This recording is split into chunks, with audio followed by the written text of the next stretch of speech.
to our work session, which will include a update or presentation from our consultant on the town plan of conservation and development, who's scheduled to be here a little before 7. Is that right, Chris? Mm-hmm. And we will also tee up our cleanup of the zoning regulations for a upcoming public hearing. Is that correct, Chris? That is correct. And then our additional sort of report. As we also have to find a new West Rock Ridge representative. All right. So I see we have someone here from Massaro Farms. If you'd like to come on up, introduce yourself. And Chris, I don't think he has to sign in, but unless you want him to. I didn't give him a sheet. No, there is no sheet even for you to sign in, but please welcome, introduce yourself for the record, and if you could you walk us through the planned activities for improvements at Massaro Farm? Absolutely. My name is Steve Munno. I'm here on behalf of Massaro Community Farm. I'm here to ask for the town's permission as the landowner of Massaro Community Farm to extend an existing subsurface drain, which we put in about 3 years ago with the engineered design by the Natural Resource Conservation Service to deal with some erosion issues. And over the last few years, what we've seen is that it's worthwhile to extend this a little further than it is already, and the extension is 130 feet as shown on the map there. Because this drainage runs parallel to an existing gravel access road, and where it's letting off now is allowing water to sort of spill into the side of the road and undercut it a little bit. So especially with last year's heavy rain conditions, we saw the road be impacted. And though the road doesn't need to be redone at this stage, my concern, and which I brought to the NRCS, was that continued rain of the nature that we saw in 23 would likely undermine the road significantly, such that we would have to redo the access road. So we're trying to get ahead of that problem. And their solution in bringing their staff out was to extend this just a little bit farther, so 130 feet, which brings it just beyond our deer fencing and will allow it to outlet into the woods. And it does not actually enter into the wetlands, so this is still west of the wetlands area, but it will protect the access road from the outlet area. So that's the basics of what's going on, and we're not requesting any funds from the town. This would be funded by Massaro Farm and with some cost sharing from the NRCS. So they've done the designs. It's not my design. They've done a look at it, and that's what I'm here to request permission for. And perhaps if you don't mind, just a basic question. It's an underground drainage, but in order to build it, do you need to excavate and then you fill back over? Is that? Yes, there's a little bit of digging. So it's a perforated pipe, and then there is a fabric liner and then stone above it. So if you were to come out there now, what you would see first, to the west of that, we have a swale, a grassed swale, which is kind of carved out, and then it leads into the perforated pipe area, and so you'll see sort of a stone strip, and so the pipe is underneath there and has a liner as well. So it's not a significant amount of digging, but it is a little bit of digging in that space to make room for the pipe. And the perforated pipe means that water flows through it, but it also is meant to sort of dissipate the water underground and let it sort of seep into the ground Indeed. Around it. Yep. And serious and extreme rain events have kind of sort of shown that at the more challenging end, the current system isn't enough to handle the flow of water. It can handle the water. It's just the where it's letting out is that it's allowing it to undermine the adjacent road. Oh. So okay. that's what's happening. So we're carrying it a little further so that it won't impact the road. Is it a town road, Steve? No, it's Just on within farm. the community that's on the drawing. Yeah, so you'll see it says existing gravel access road, so Yep, that I see pipe that, is yeah. running parallel to it, and so it's working as it should, except for that it's spilling and undermining the road. And it's only at the start of that. So last year was an exceptional year, it was of rain, both in terms of amount and continuity. So, I think with climate change, we should expect more of that. Well, I don't know, this year might be a drought and it might not be any issue at all. As we saw in 22, there was almost no rain. But, we bring resource concerns to the NRCS and give them an opportunity to address the changes. And happily, they're also willing to cost share doing it so that the burden doesn't fall entirely on us. But ultimately, it's it's a measure to protect our soil and water. Could I just ask, you mentioned the wetlands. Is it possible to see it on this map that's on the fourth page? Is it possible to see the wetlands on there? Yeah, I'm so doing as this just from my you own- can sort of tell, there's a stream, which, in a year like last year is running for much of the year, but in a year like 22 is dry by summer. So that's your wetland buffer. And I could share, though it's not in the packet, there is another map of the farm that will show the wetlands area, but we're really just to the west of it in this Sure. stage. So I was just really more Yeah. curious than anything else. Yeah. Thank you. Any other questions from commission members?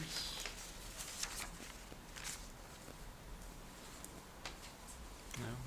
So, Chris, I know I ask this every time that we have an I was 8-24. thinking the same thing. Because I always forget I know we're in an advisory role, but it's worth us doing a motion to. Do you find it in conformance with your town plan? So, You can, or you can Yeah. conversely, very rarely, but it's happened where you've said that you don't. So I will make a motion to find that the proposed additional erosion control efforts at 41 Ford Road at Massaro Farm are in conformance with our town plan. So it's been moved. Do I have a second? Second.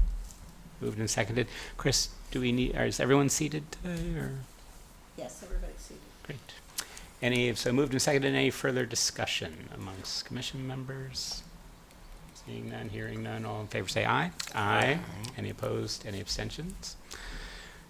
Excellent. Good luck. thank you, everyone. And should I be wishing you for some rain, but not too much rain? Yeah, I think that's right. Just the right amount. Just the right amount of rain this season. Thank you, everyone. Thank you. Thank you. All right, next item on our agenda is the request from 110 Luciani Street and Luciani Properties LLC for a renewal of their special permit for excavation to construct 2 residential homes. I don't see that we have anyone from, No, I'm surprised he's not here, but this is per section 3.3 and 8C. So the request for the renewal was submitted prior to the expiration of the permit, which was May 1st. And as part of that, there's supposed to be the written request, and then also what you're supposed to have is the map showing that it's in conformance with the plan, and a letter indicating or a written report by a licensed land surveyor or professional engineer certifying that the operation's in compliance with the permit. So those have been submitted to you. Tonight I also gave you a letter that was submitted today along with some pictures that were from a neighbor, Rosalie Rowland, who had some concerns. One of, I think her main concerns is that this operation won't be continuing for another year. I had contacted the permittee more than a month ago just to remind him that the permit was going to expire, and at that point he wasn't thinking he was gonna need to renew it. He thought he would have it all completed by May 1st. But that infamous pounding machine broke, and so he lost time because that broke. So presumably, it won't take much longer to finish this, now that the machine's apparently back in order. He has not been doing any work. I did ask, if any work has been continuing. I specifically told him not to after the expiration of the permit, so there has been no work on the site since then. So it's now in your hands. It does not require a public hearing for a renewal. So it's up to you. Did he indicate how long it would take to finish the job? Originally, he said he was gonna have it done. Right. But then the machine broke. Right. So, I don't know if the machine broke a week before, and so he needs another, I don't know what he needs. He didn't say, and he didn't say in his letter of application. So, I don't know. Is there supposed to be a fence around the property? I was gonna ask the same thing. There's a fence at the top of the slope where there was concern that people might fall off the thing. There's a privacy fence on the left-hand side as you look at the property, but because it's such a small-scale project, to be Yeah. able to actually access the property, it would, I don't know how you would work it if there was a fence across the front. But a fence across the front was not part of our requirements for this No. permit? You specifically were concerned about the fence, the top and having, potentially a child or something. It's very steep. It's very steep, yes. And so part of what you've got is, the letter indicating that while it is steep, the slope is stable. And the intent, as soon as this is finished, is to go ahead and build 2 separate houses on 2 separate lots. Yeah, I I've remember been that. told with an ADU in each unit, so that's as much as I know.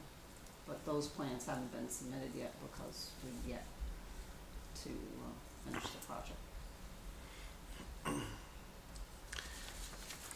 Did we retain an engineering firm? Did this commission retain an engineering firm, as the letter states?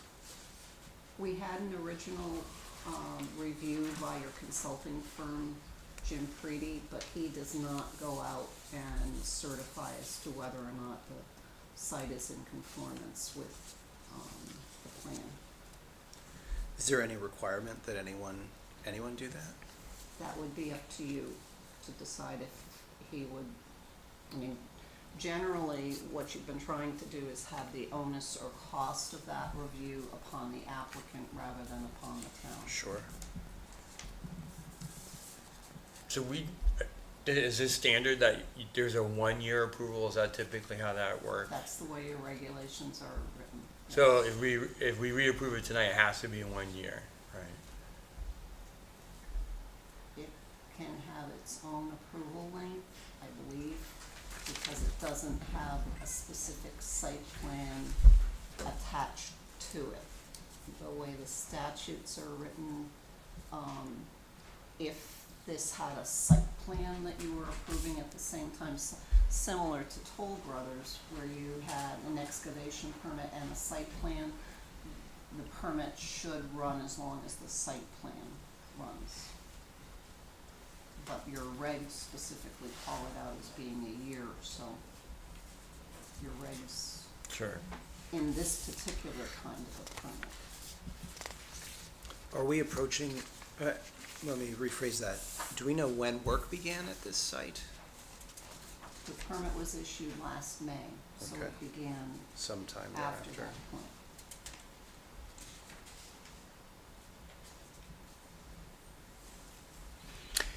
So I will make a motion to approve the request to extend the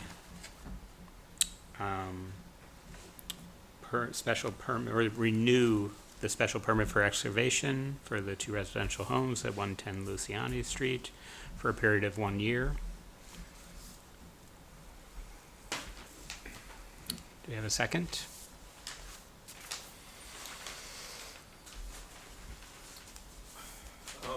Mr. Chairman, if you don't mind, before we, You need a second before you can discuss. well, I'll Yeah. second it. I'll second it. Thanks. And now we can have discussion, which we should, Yeah. more formally, if we're gonna have discussion, we should do it inside the motion. So discussion from commission members on this application. I think we should at least publicly acknowledge they're obviously in the record, but the complaints that at least one neighbor has raised about the status of the site and what they're enduring there. And sorry, I guess my mic is on, but I'm not sure, you know, based on what, you know, Chris has told us, I'm not sure that there's a whole lot we can really do. It sounded like the machine broke, right? If we're clear about that, if the machine broke, there was a delay, and, you know, the property is in the shape that it's in, but it sounds like as soon as practicable, you know, as you clearly stated. But I think it is, really, my purpose is really just to acknowledge that we received those complaints and to sort of show camaraderie with our neighbors that they're enduring that, so. Other comments, questions? Was there a projected time frame in the original application that is being exceeded? I guess what I'm trying to understand is whether this project is a significant outlier in terms of, you know, the duration of you know, disturbance that the neighbors are experiencing. If it is an outlier, then maybe it deserves more attention. If not, I'm struggling to see the harm. I mean, I certainly understand nobody wants to live next to an active construction site, but just want to kind of understand whether this is an outlier. There was some downtime, probably December, January, maybe into February, where material had been excavated, but he was having to find a location to remove it off-site so that he had room, because it's such a small area, to work again. And so there was a time frame when there wasn't pounding, in a sense, being done because you needed to move material in order to do more work. And he was actively looking for places to dispose of that material. And because I think it's shale more than anything, it's not the same thing as having, you know, dirt or Right. topsoil or something. You know, shale isn't what most people are looking for. Is this the site where the neighbors were concerned about work beginning before the specified hours? Yes, and since I had emailed him after that was received, and apparently he's been adhering to the hours of operation that he's supposed to. I mean, I think it's worth noting that the neighbors are both concerned about the project stretching on for longer than it was initially, you know, projected to stretch on, and also work being done outside of the specified hours. So we all want everything to go the way that it's supposed to go, but I'm not hearing a special transgression in this case. So I have a question about the disposing of the material. Does that have any impact on any of this? Like, in other words, if it's been sitting there for a while,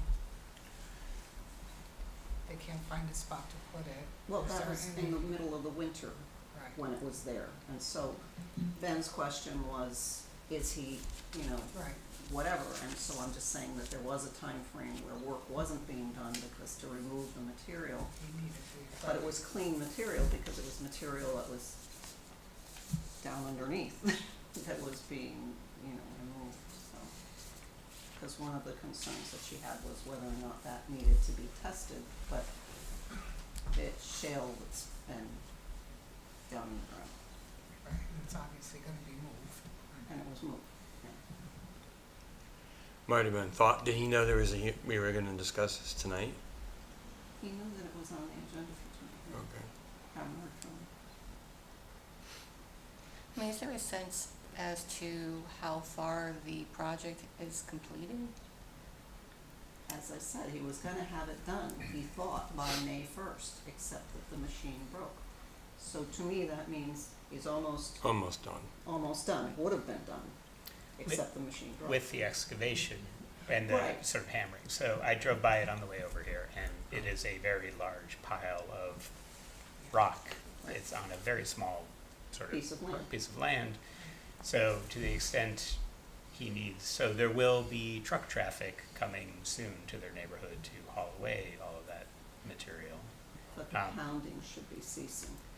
The pounding will probably be a shorter duration event than some amount of time to move what is the mountain worth of material. Most of it seems to just kind of be there in a pile. And then it'll transition to a construction site. Right. I mean, there's been no problems with erosion because it's shale and it doesn't erode. I've been out there in rainstorms, water is flowing where it's supposed to be flowing. One thing that she expressed concern about was the location of the portalet being near the road, but you gotta have it where the truck can deliver it, and you gotta have it out of the work path of doing the work which is further back in, so. And you have it there so that things can get taken care of discreetly for workers on the site. So, Chris, can I ask, just for my own reference too, the neighbor said something about, ensuring their full compliance. I mean, this is just dated April 30th, so this should suffice to answer that. That's what was required by Right. the language of your So regulation, yes, this is, right, yeah. so that addresses. And then the plan shows the contouring that's been done, yeah. And since the applicant isn't here, I guess just to be clear, it sounds like they're responsive to anything that you convey to He's been them. responsive, I mean, I must say, anything that, would have been nice if he was adhering without having to been reminded, but, he's been very responsive. There hasn't been any pushback. May I ask for my own knowledge, why was a special permit required in this case in the first place? Well, because it was a pile of shale that was probably 30, 40 feet tall, and to be able to excavate down to create an area where houses could get built, that needed to get removed. This is the last two lots in the whole subdivision. And that level of excavation requires a special permit under our regulations for excavation of material. Woodbridge has not really, since I've been here, done what I would call an excavation permit for what typically excavation permits are for, which is like a sand and gravel operation. The only ones I've ever really seen here have been related to construction of residences. And that's a pile of shale that this organization created in the first place and then needed They had permission? to pound it out, yeah, that's where the pounding comes from. To break up the shale, they needed the pounder to break through it. Wasn't something that they could just use a shovel. They literally carved it out of the side of the escalation of the area. It got carved out and pounded down. Yeah, Okay. the property had a big rock Cliff. cliff in it, and they've now cut into the rock cliff to I see. create To flat create the land. space to build these to two build additional houses. properties. Thank you, I understand. Any further questions, comments? Hearing none, all in favor, say aye. Aye. Any opposed? Any abstentions? The motion is approved. All right, so I think that completes our new business, and timing is good, so should we start with our plan of conservation and development update with our planning consultant? Yeah, if you could. And it's Robert Connors. Colin. Collins, sorry. I think it says Connors. And apologies, I haven't met you yet because I Yes. missed your presentation previously, so. Oh, I did write how did I write Connors? Boy, Close. sorry. Well, good evening, everyone. It's nice to see everyone again and also to meet some of the new faces.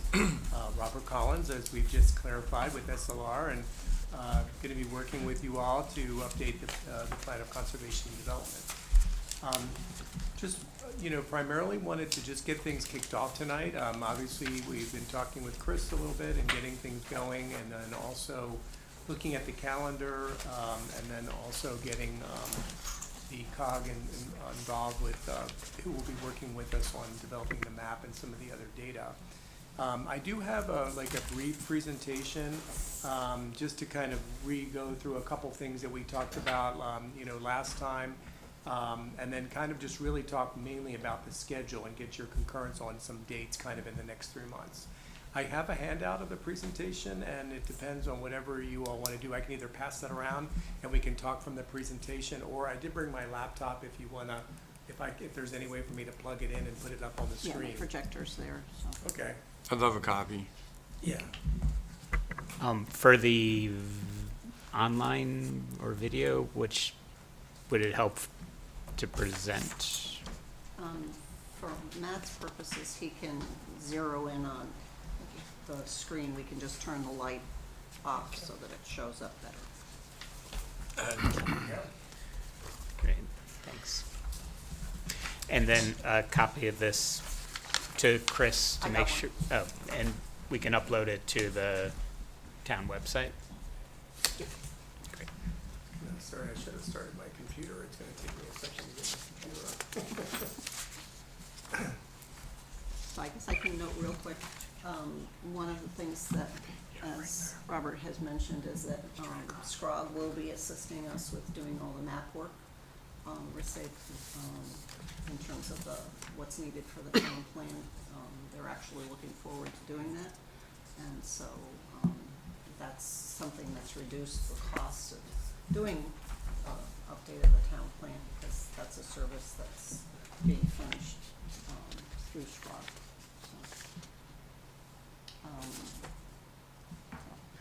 I guess there's a cord over there. Yeah, it's right there. Yeah, you would come from Also the related Yeah, to that, go ahead, we haven't yeah. coordinated with SCROG before, but, we currently work with, DCOG on, prospective beacon calls, and they prepare all the maps. So we're, kind of familiar with that kind of process. Or do you want to move that one?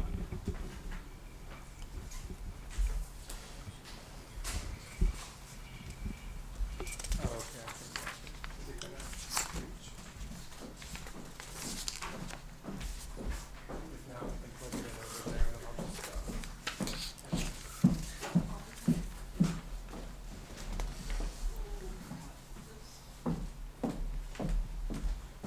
my computer has decided to be very slow tonight. You know how to work that, 'cause I have not. He turned it That's on. why I have to. And could you grab those two?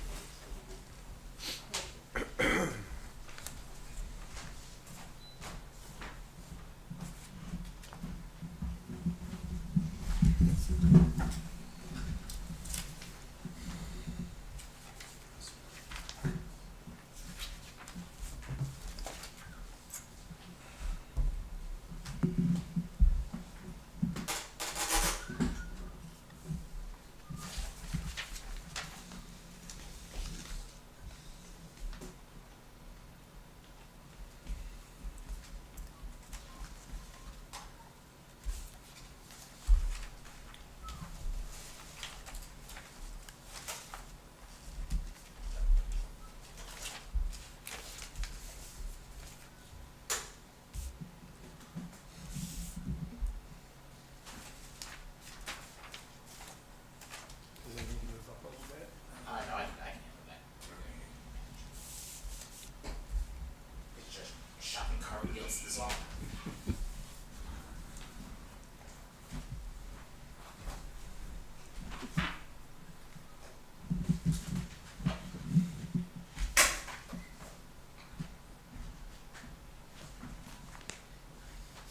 Okay, thanks for your patience in getting that all up and running.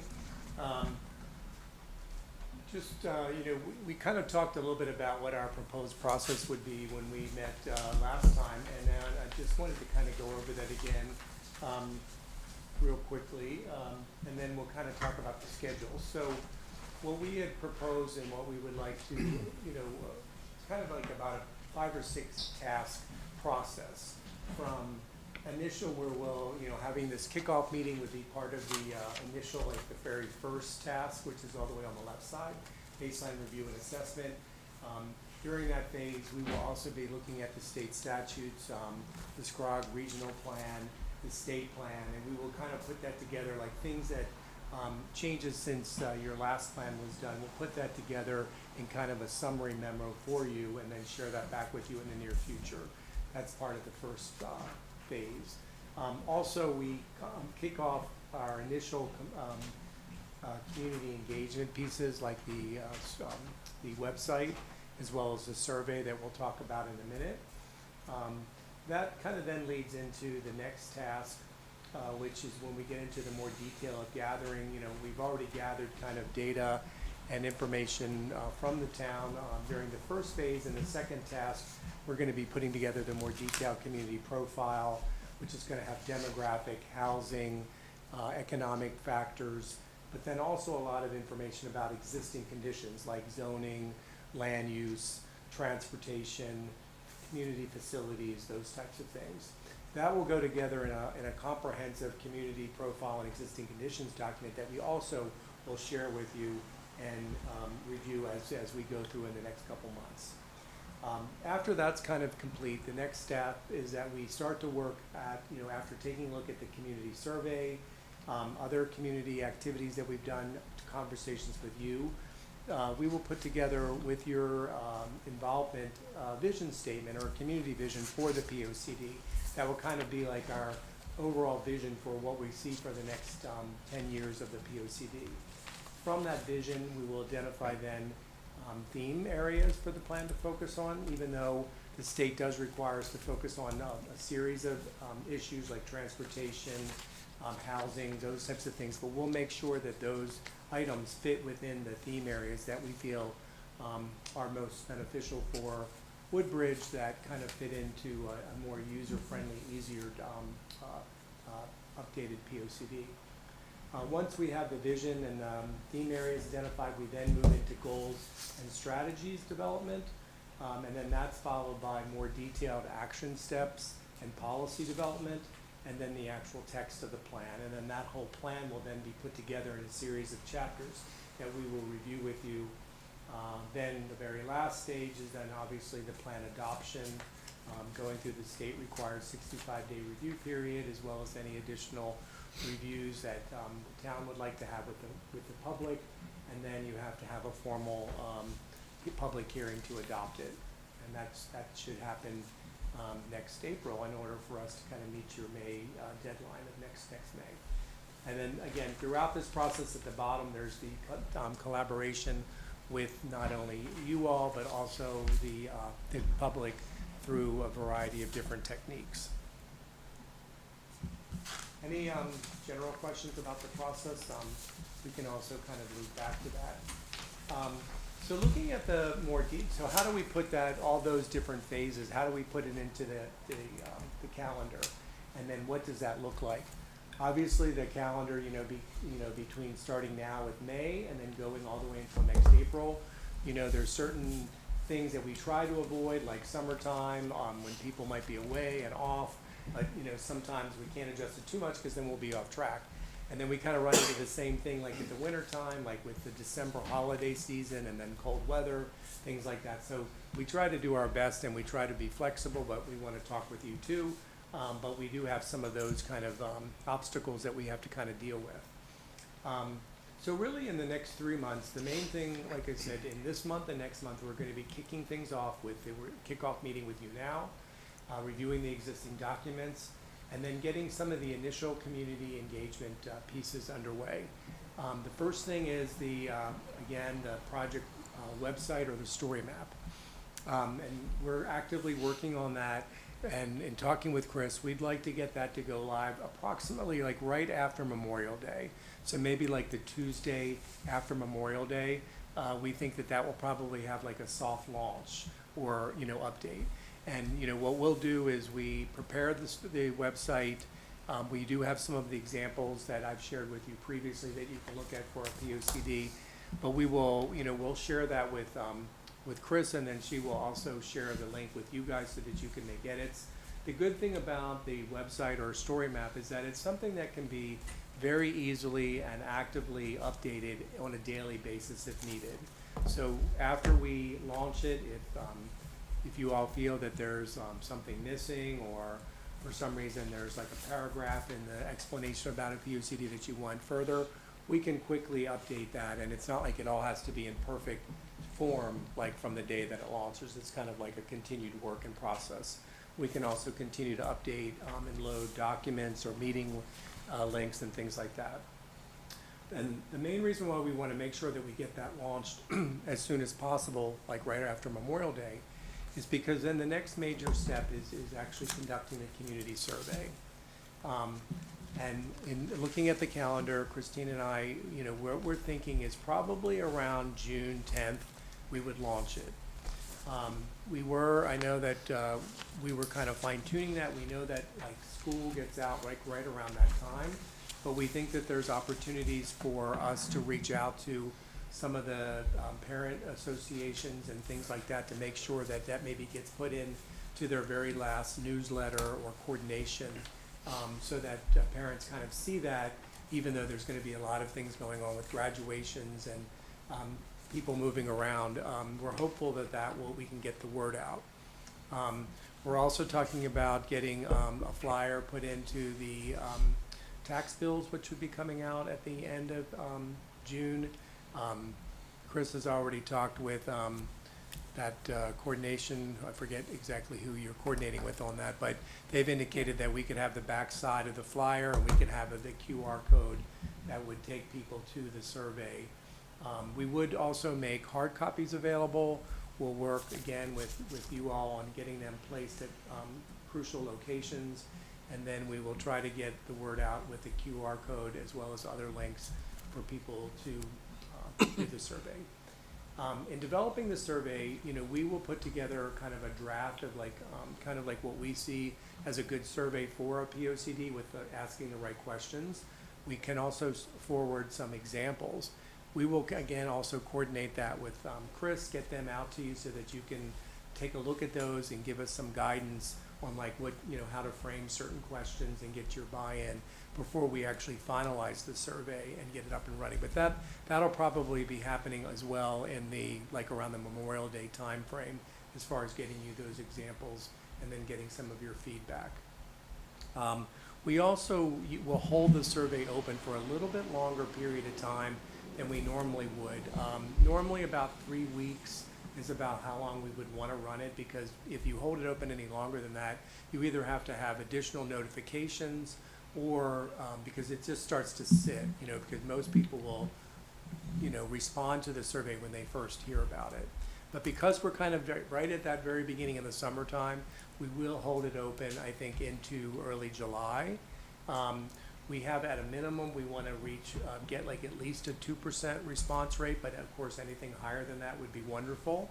And we will keep you posted on where that is and what you're comfortable with.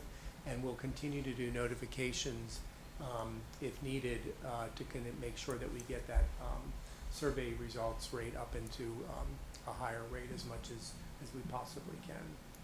2% may sound kind of low, but it's not a scientific survey because it's not being mailed to everybody. It is a volunteer.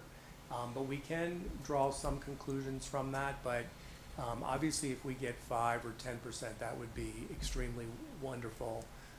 Recently we did New Canaan's, we did a community survey in New Canaan, and we had a very robust turnout for that one, and we actually got up to 12%. And that was, you know, it was a really nice number, but they did an extensive amount of notification. But, you know, we have those options. That would be followed by, after the, you know, sometime in July, once we get this community, and the community survey is, again, it's a virtual platform. SurveyMonkey is what we use, but we will make paper copies available, and then we can gather them to get and insert them into the SurveyMonkey platform for us. And then the SurveyMonkey platform does give us a report, but what we do is we take that report and we turn it into a little bit more of a summary document, and that would be a product that we would be giving to you in July, to sometime in July after the survey is closed. You know, we would review that with you very carefully and then give you not only the summary report, but the raw data. There will be both a combination of some short-ended, you know, like yes and no or true and false or pick A, B, and C type of questions, but we will include a few open-ended questions. That's like our, what we would normally recommend, for people to maybe chime in on some subjects where, is there anything else that you want to talk about, or things like that type of thing, and it would be open-ended. Traditionally, we end up kind of keeping the open-ended questions, we'll put them together like in a word cloud where it's kind of summaried, and we can share them with you, but usually in the summary report, we try to just stick with the closed-ended questions and summaries and things like that. We would then continue to work on the community profile, and in the month of July, but then probably in early September, we would meet with you again to kind of review that overall community profile, as well as kind of start to set the pace for the very first community workshop, which would happen in September. We want to make sure that was after summer and after school starts, so we'll work with you all to kind of pick a date, probably in mid to late September, to have that like open house. And at that open house, we would share the survey results, as well as share some of the highlights of the community profile, and then we would have activities, probably 3 or 4, to kind of where people can kind of go to a station and participate in some kind of activity that would probably be something that we want to explore a little bit further based on what we heard in the survey. A lot of times, like if there's a split, we found this to be usually what the activity ends up being about. Say that there's not really a clear direction that we get from the community survey. Say it has to do with whether there's a need for more passive or active recreation, or if it's active recreation, what type of fields.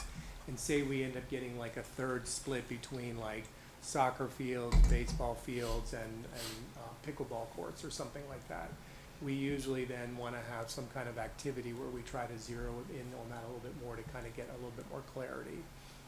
But that will obviously come to clarity as we move through the process, and we work with you to kind of see what kind of additional activities you all might want to also have us engage the community with. So that's really kind of the next 3 months. Wanted to see if you have any questions, and then also to see if you have comfortability with the survey, the launch of the website, as well as the survey dates, and then the open house dates that we would be targeting. And then also try to get your ideas that you may have, or connections that you may have, so that we can start making sure that we're going to get the word out as much as possible to the community about the beginning of the process.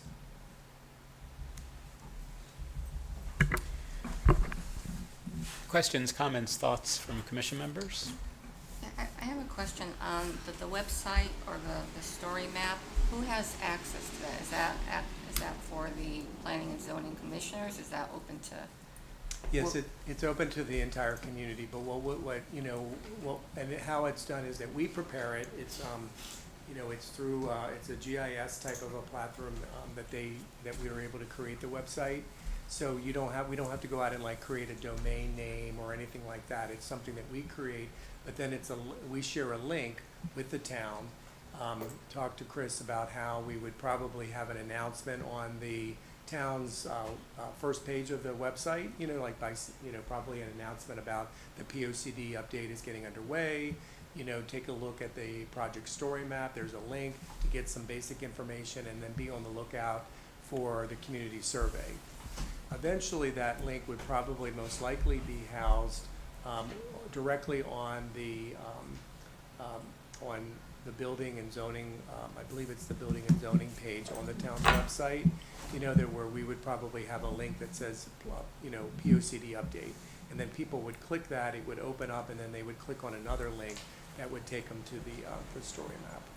And then the story map would also be where the survey is housed as well, so somebody could go, the QR code will be to the story map, and then to the link that's on the story map to the survey, if they're going to take it virtually.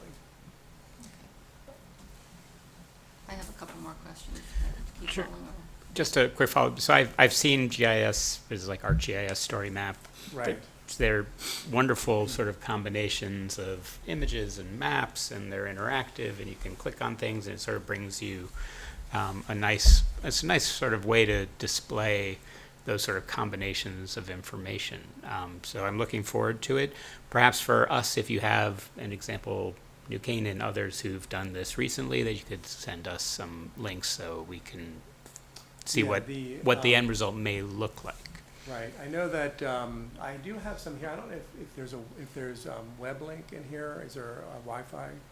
We have Wi-Fi, yeah. Because I can connect to Wi-Fi and I can actually show you one right now.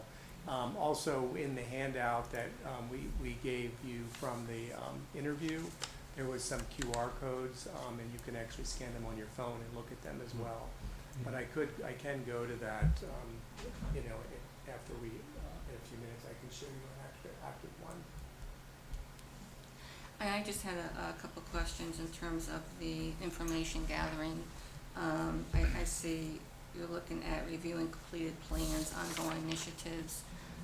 In terms of housing, for example, are you gonna be meeting with the housing committee, or is it just reviewing the affordability plan? Is it looking at the work we've been doing since we submitted that plan back 2 years ago? How does that look? Because there's a lot of different initiatives going on, and I'm not sure how you are getting updated. Are you looking at the minutes or subsequent reports that go to the Board of Selectmen? I'm not sure how that looks like. Well, actually, I mean, we're open to suggestions. I mean, Chris will be supplying stuff with us, but you all can supply stuff directly to her for her to get to us. Okay. I don't really necessarily envision like myself going out and talking to the housing committee as myself, because I'm kind of a team with you all.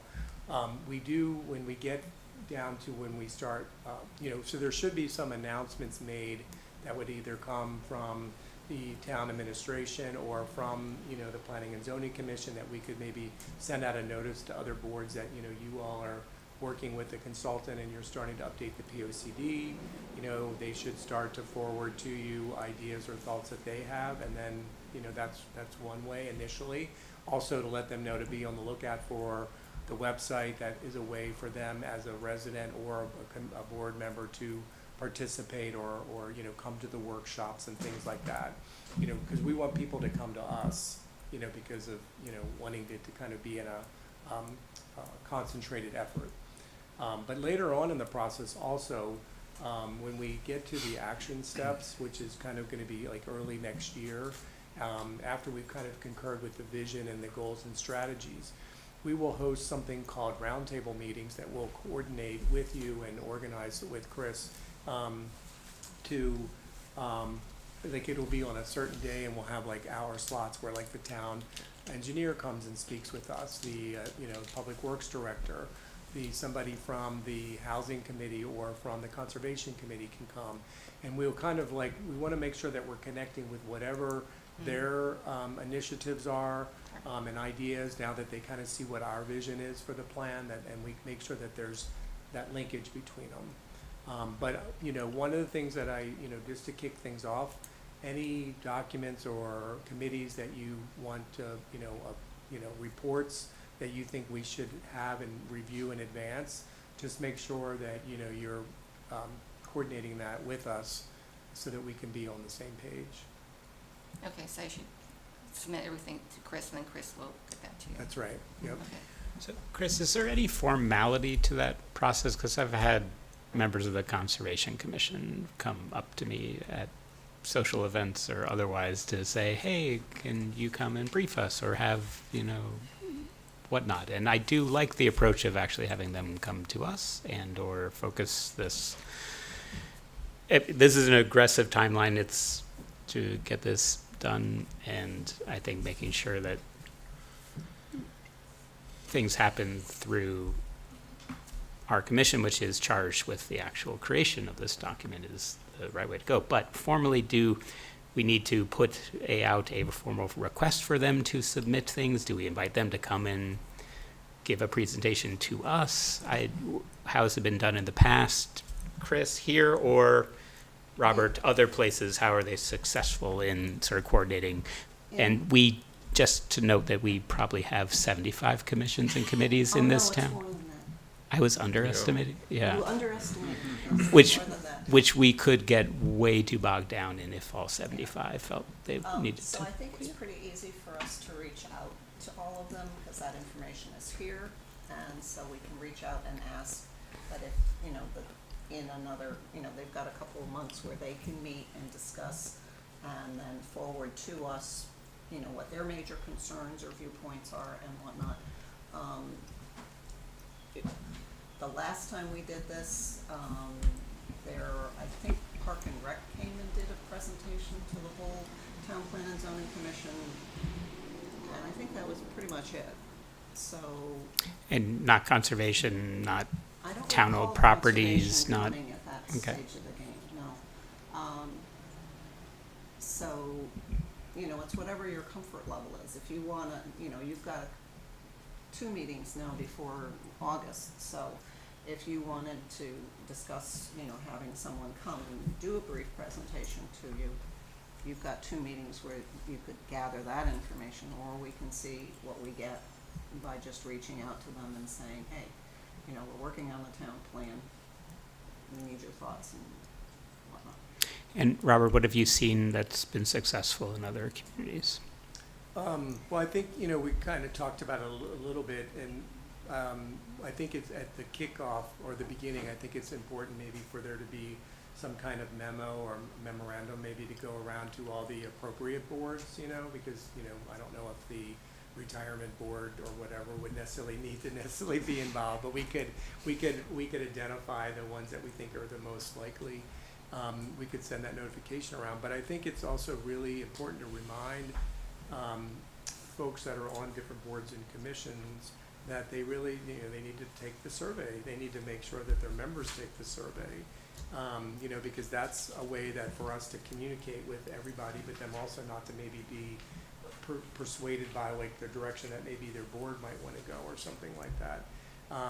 The workshop is another very crucial thing, and I know that in many other communities at the workshop, you know, we have other boards that kind of come in groups, you know, and then they participate in the activities as a group. And it's a great way because we're meeting, you know, we're getting like multiple boards all coming at one night, you know, at the same time. And then lastly, you know, when we get to what we call the roundtable meetings, where we're kind of meeting with people, and mainly town staff, so we want to make sure, but we definitely give the opportunity to boards and commissions, and we can give them like a slot. And, you know, those meetings are during the daytime, but if it's inconvenient because people work, that are outside of the, you know, town staff people obviously are working, so that's why it's convenient for them. But we can have some of the open, or the time slots maybe, you know, go into the very early part of the evening if we're, you know, good with our time. Or they can send their comments to Chris to share with us. You know, they could put it, that happens quite regularly. I know that in Beacon Falls recently, the Conservation Commission met after they got this notification. They summarized their ideas that they felt were related to the POCD, and they forwarded them to the Planning and Zoning Commission, who then forwarded them to us. It is, at the end of the day, you know, I always want to make sure it's clear that, you know, this is because you are the adopting agency. It does represent the entire town, but it is primarily the plan of the planning or the TPZ, because it's your kind of guidance. And so therefore, you know, you can take under consideration what the Conservation Commission tells you, but you know, they shouldn't be the ones that are dictating what's in the plan if you're not comfortable with it. We have seen conflicts on that, for instance, in Southbury, where the Conservation Committee was wanting the Planning and Zoning Commission, or the Planning Commission, to increase the open space to about 25% of the land in the town. But the Finance Board was adamantly against that because of the expense of that. And so that was a balancing act that their planning commission had to take into consideration, and kind of treaded lightly with that one and kind of tried to meet both goals. But then ultimately what you know, the planning commission felt was their priority. So I think the memo to key boards and commissions, and to the extent you have models or other things, there's no reason for us to reinvent the wheel on that type of sort of kickoff communication and sort of identifying the top 10 or so boards and commissions out of our 100. How many? I would. There's about 100 according to the town clerk, commissions and committees. Yeah. Wow. Would I think be helpful. I think the idea though of like maybe like a presentation, but maybe as it gets figured out further down, or if something comes up, you know, where like the Parks Department is saying, oh, well, you know, we just did this master plan and there's all kind of projects in it. I think we could help, you know, we could coordinate that as we go through the process. But if something like that doesn't come up, or there's not a subject that you might want another commission to speak on, you know, we wouldn't necessarily have to go that route, but it is a possibility as well. Mhm. In terms of like an effective format to provide input, we had an exercise at our last housing committee, just kind of going through the prior POCD and looking at the, you know, housing and demographics chapter, and just looking to see where, you know, the changes would be made based on the work that we're doing. So would that be like, you know, an effective exercise for not only the housing committee, but for conservation or economic development or something of that sort, in terms of how best to convey some, you know, context to you? Are you talking about like specific actions that are in the plan now? I mean, because obviously, you know, when we do the community profile and we start to identify some, you know, changing dynamics or something like that, you might want to take that in consideration. Right. But I would think that maybe initially you could start to identify things that you know are going to change, but then maybe kind of keep them on pause until we continue to make some progress. And then probably around that time, when we want to talk more specifically about the action steps, you know, maybe just prior to that, maybe bringing some of those preferred steps, you know, putting them into the housing committee's memo that you would then send to the full TPZ. If that makes sense. But you might want to take a look at the, you know, like the community profile and also the survey results before you really kind of make clear directives, because that might change some of the thinking that the housing committee maybe has started thinking. If that makes any sense. Okay. Other questions? Let's see, I can go out on Wi-Fi real quick. The password is Woodbridge. Don't tell anyone. Well, you've now told our YouTube audience. I know. I think they all know. I think they figured it out. So just so that you know, the flyer that Robert was talking about, that's included within the tax bills that go out, and everybody gets a tax bill because you all have cars. So, anyway, Park and Rec does a flyer that gives all the concert dates, for July, and so that flyer only takes up one side, so it would be a double-sided flyer. And then the information about the survey with the QR code would be on the other side, so.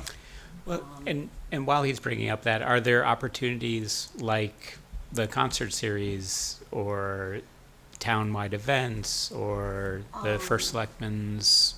Well, as Robert Address, mentioned, one of or- the things I'm gonna do is touch base with the superintendent of both Amity Regional and Beecher, so that we can get information out in their, you know, newsletters.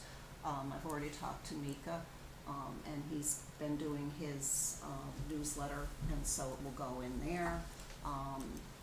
Human Services has, you know, the senior center, we'll have stuff over at the library. So, you know, there's a lot of places that we can reach out, and of course, individually, if you know people or whatnot, that's the way to go too. Cause I know when housing did its survey, we had a pretty good Well, response. there's a response, yeah. We had like 600 responses, if I remember correctly, so, you know, I think we're, I'm sorry, so you did a housing, how long ago was that? 2 years ago before we did the housing report. Oh, okay, Yeah, no, we did a survey, so that's why when you talk about surveys, you know, yeah, it's, Because I think that'll be, we'll want to make sure that we maybe ask slightly different questions or something similar, but then kind of comparing those results right. and seeing how anything might have changed in the last 10 years will be good. So make sure, we'll I can definitely want get to you connect that. with that. You know, other results are in the affordable housing plan, so we had two Yeah. surveys, actually. We had Scrog did a survey, for all the towns, but then we kind of localized a survey for Woodbridge, so there's two sets of surveys in there. And in the Woodbridge plan. responded very well to both. Good. The, obviously, the affordable housing plan is the document that we do want to get a copy of, or we'll be looking at, because that's one of the major ones that we have to make sure that we connect with, for the P O C D update now that that's happening. And usually we have a specific, goal and then the strategies, and then we kind of mirror the strategies or action steps, that are within that, so that they're kind of embedded in both documents. I'm not seeing, a free or a Wi-Fi site. These are the ones that are. Woodbridge Gas. Something along that line. Why am I not, like, it's not coming up?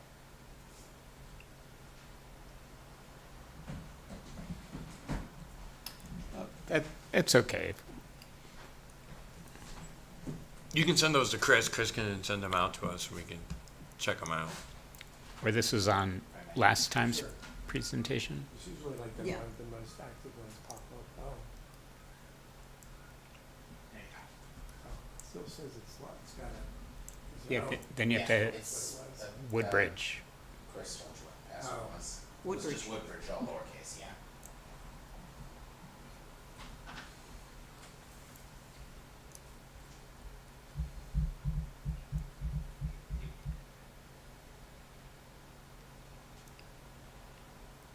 There you go.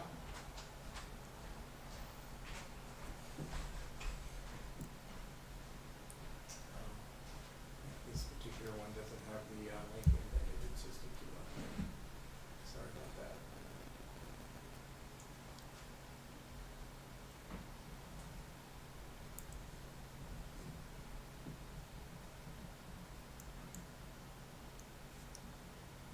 Yeah, sorry about that. It probably, I probably have to go out to the website, but.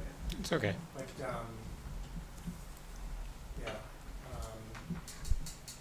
I can read forward that, the list of them to you again, you can take a look at them with your phone, so.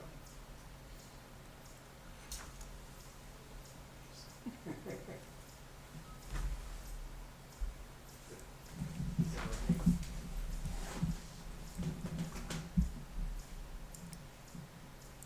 Yeah, the QR codes work.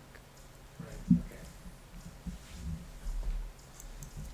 Okay, so, any other good, questions about, any of the, like, the survey, getting the website out, and that kind of stuff that we'll be doing over the summer as we lead up to the first, workshop? Is everyone sort of comfortable with a mid-September workshop as one of those events where we are, in essence, the hosts of that workshop? And Yeah. in the lead up to that, sort of figuring out good ways to use us as, discussants, as conveners, as, note taker, however is sort of value in that setting. Right. Feel free to use us. Yeah, I mean, we'll definitely, have opportunities to talk as we get in advance of that, and then kind of, get everybody on board, either participating at the welcome, the open house atmosphere is kind of flexible, we'll talk like what the best timing is it like, 4 to 7, is it 5 to 8? But it's flexible where people don't have to show up right at 4 o'clock, they can show up at any point. And that obviously allows for, flexibility, but people end up talking with their neighbors, it kind of becomes a social event.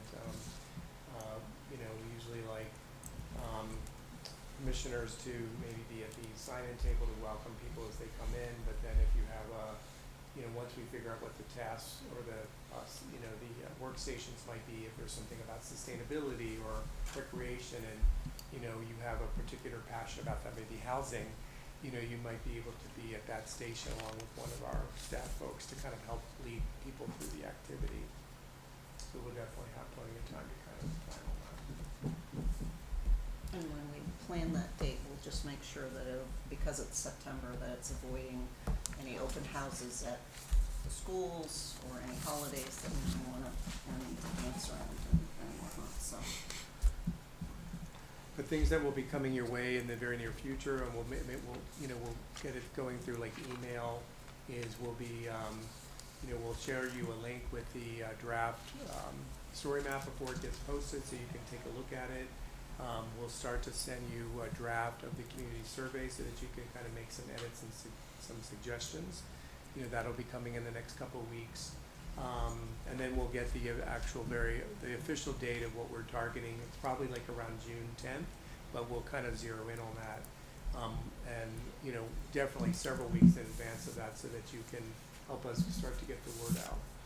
And any newsletters or groups that you're involved with, or other techniques that that you've used to help, just don't hesitate to share that with Chris so that we can make sure that we're touching the greatest audience as possible.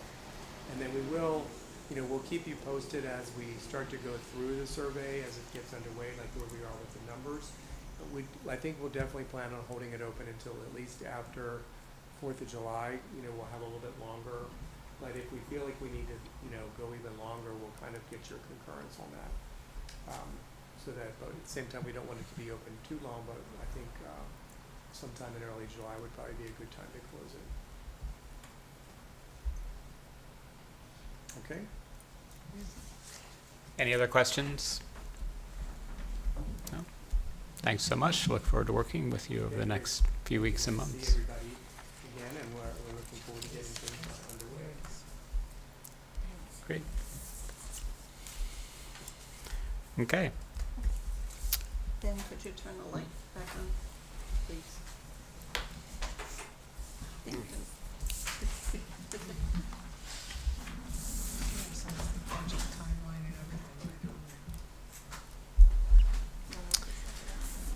All right. So should we next, speaking of calendars and dates, work on our cleanup of our zoning regulations and scheduling a public hearing?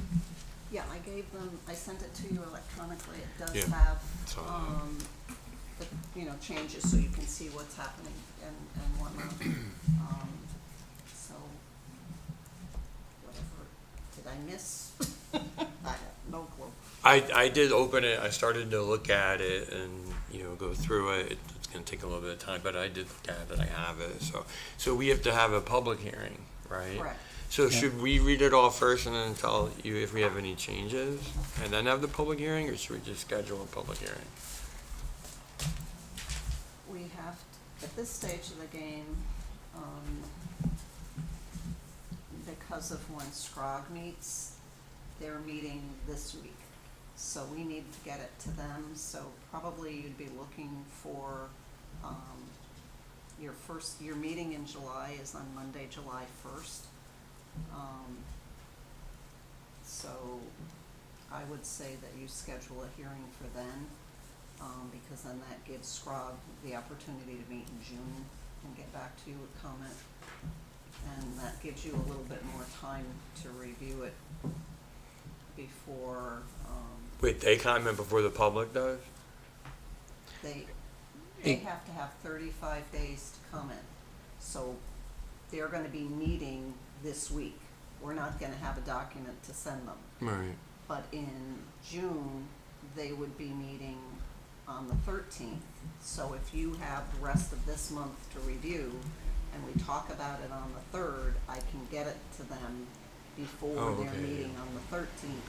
So then when you have your hearing on July 1st, their comments should be able to come in. Does that make sense?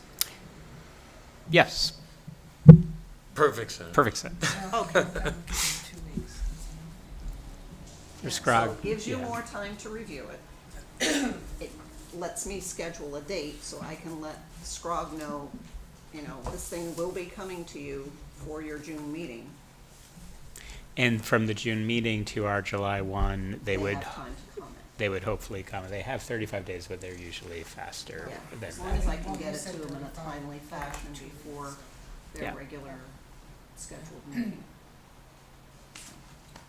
So I think sounds like a good sequence. So yes, let's schedule it for a public hearing on our July 1st meeting and work backwards from there with adequate review by SCROG. And I did include, there were a couple of questions that you had to go to town council, so based on what he directed or recommended, I made the changes within the text of that. I was predominantly dealing with, non-conforming uses and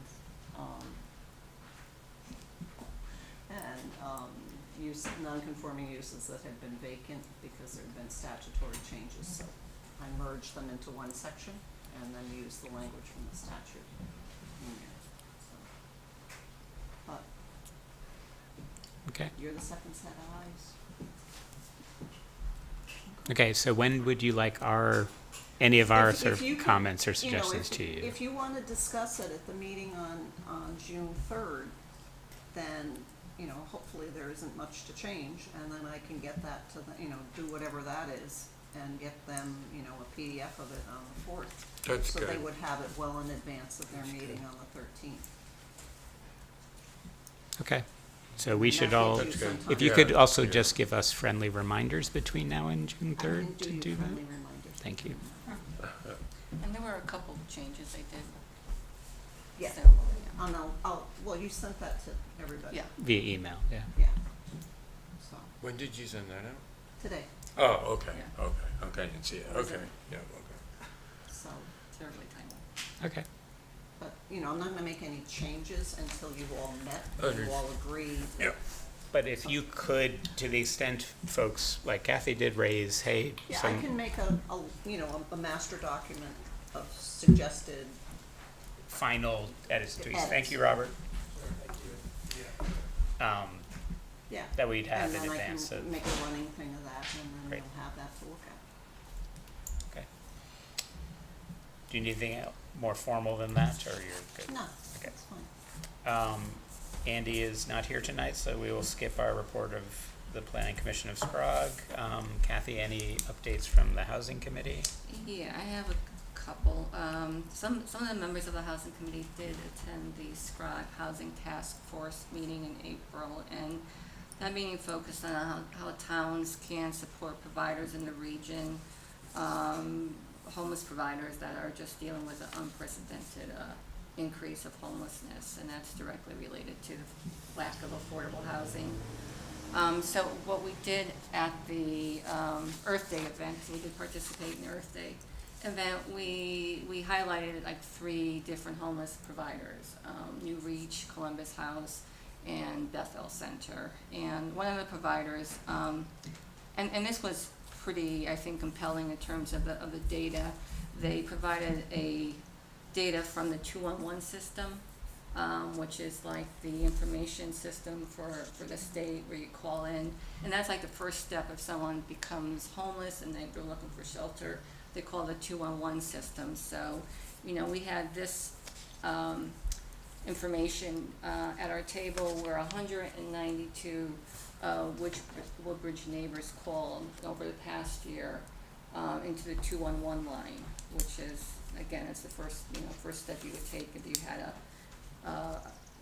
if you became unstable in housing. So a third of those calls were for shelter. So, it just kind of demonstrates that there's folks in Woodbridge that are dealing with housing, housing issues and stability. We also had a housing committee meeting last week, which was May 1st. We reviewed the Guilford's recently adopted inclusionary regulations that they recently enacted. And some of those, just to go over some of their requirements in the regulations, their affordability requirements actually kick in with 2 units. They actually require 1 unit to be affordable when there's a 2-unit structure. I'm not sure, I don't think I necessarily would recommend that, cause I think that kinda discourages even creating 2 units. I think more naturally affordable housing in a 2-unit realm, it would be beneficial, but I just thought it was interesting. And then the new residential development kicks in, it's subjected to 12% of those units being affordable, where, you know, we have 20%, they do it at 12%, which is more of the norm of how many units would be affordable. And they also have some opt-out provisions, where you could pay into an affordable house trust fund that's set up in Guilford. And,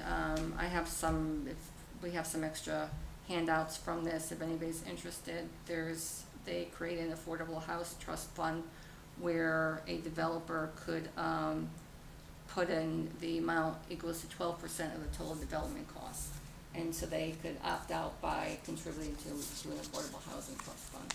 And then that could be used for helping promote affordable housing, meaning to cover pre-development costs, you know, help with, you know, site acquisition options or things of that sort. And we also, their housing committee is now becoming a commission. They're in Guilford. They were a ad hoc committee under the Economic Development Commission, which I thought was interesting. But it's not surprising because housing is economic development. But they're now becoming a full-fledged commission, so I have the information on that ordinance as well if anybody is interested. And then we also learned that Department of Housing is going to be rolling out a incentive housing zone program. And that's going to be, and that's for creating incentive payments, for creating incentive zone areas where there's a higher level of density that's allowed. So they actually, you know, give you incentive payments if you, you know, first, you know, create an affordable housing incentive zone, and then if you actually have a development, you get incentive payments. And that would be, you know, good for even like paying for a planner that we're gonna be hiring, you know.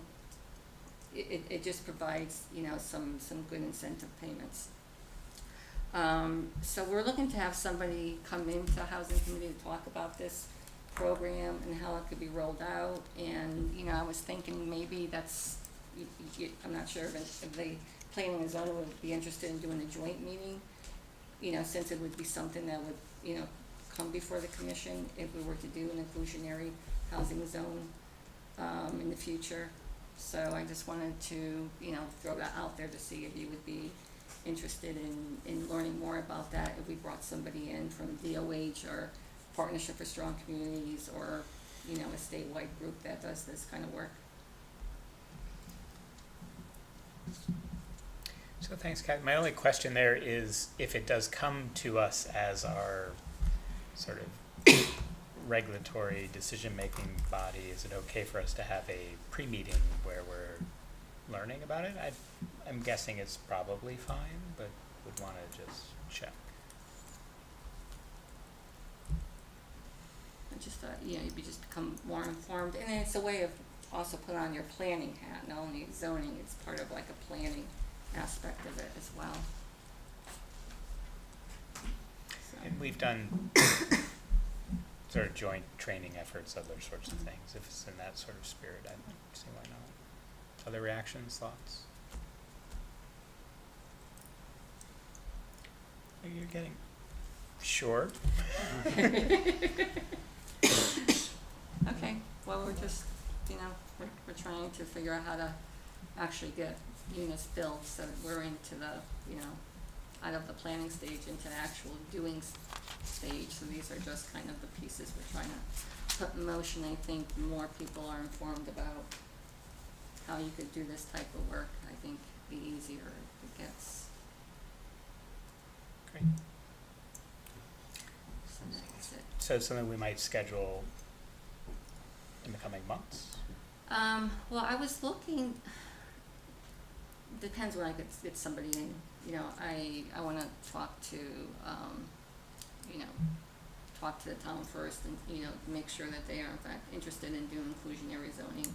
And this is the route they wanna go down, but if everybody is in agreement, then I would probably wanna schedule that, you know, as soon as possible. So I'm not sure if it would be our next, meeting in June or July, but it would be soon. Because it's gonna, from what I understand, this is gonna come out in the next 2 or 3 months, so I think we wanna be prepared, before it comes out. Okay. So keep us posted on that. Anything else? No, that's it for now. Chris? Is anybody interested in, I have some extra copies of Guilford's inclusionary zoning.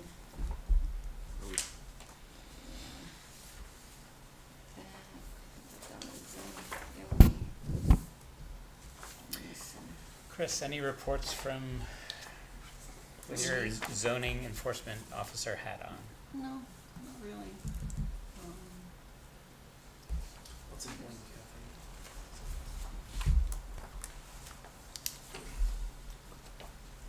Yes, I have the housing trust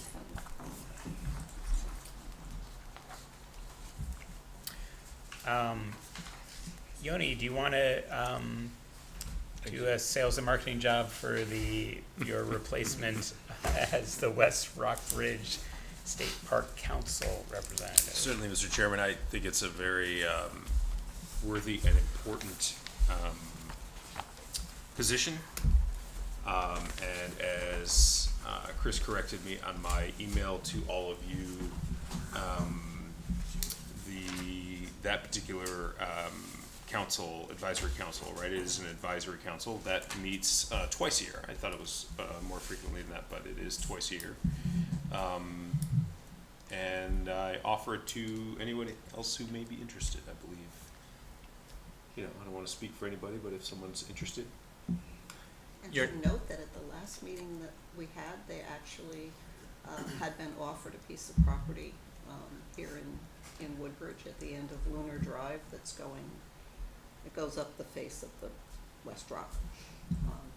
It's got housing for ravens and peregrine falcons, not people, because it's too steep, but.